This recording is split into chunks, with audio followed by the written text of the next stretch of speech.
The man behind the wheel of this white van went into cardiac arrest while driving down the Daniel Webster Highway in Nashua. Dylan Cummings was right behind him and witnessed the crash. All of a sudden it mushed the gas and traveled through the signal box, through the telephone poles, down all that, blew out all the tires off the curb, and came to a rest here at the intersection right here. That's when Dylan got out of his car and jumped into action. He was unconscious. I heard a passenger screaming for help, so I ran around the side to the passenger, and she was conscious, so I helped her out. The 60-year-old driver's seatbelt was buckled. We cut the driver's seatbelt off to get him out because he was slumped over onto the seatbelt and he couldn't release it. So we cut the seatbelt off, pulled him out, and I immediately knew that he was unresponsive, so I began CPR.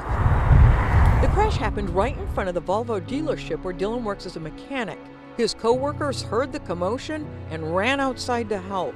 I don't run very often, but I ran faster than I usually do that day. Grabbed the defib as quick as I could and gave it back to the guys so they could do their work. Do you think you could have saved this guy's life without it? Probably not. Absolutely not. Dylan used it to bring the driver back to life with the help of his coworkers. We just, cut his shirt open, slapped the thing on, made sure everybody was back, and then, like you said, gave him 2 good shocks.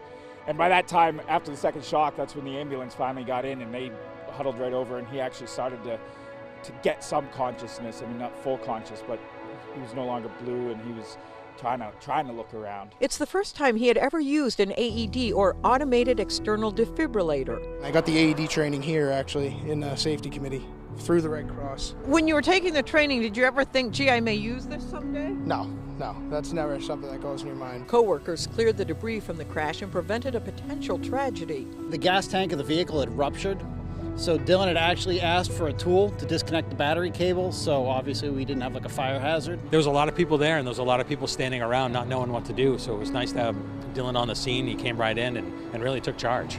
So it was pretty nice to see. He didn't think, he didn't, just responded and acted.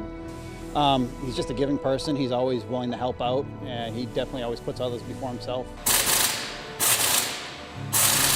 This everyday hero is quick to give credit for saving a man's life to his coworkers, who insist he has the instinct to help others. He's always there for anybody, no matter what the situation is or the attitude around. I mean, he's just willing to give whatever he's got.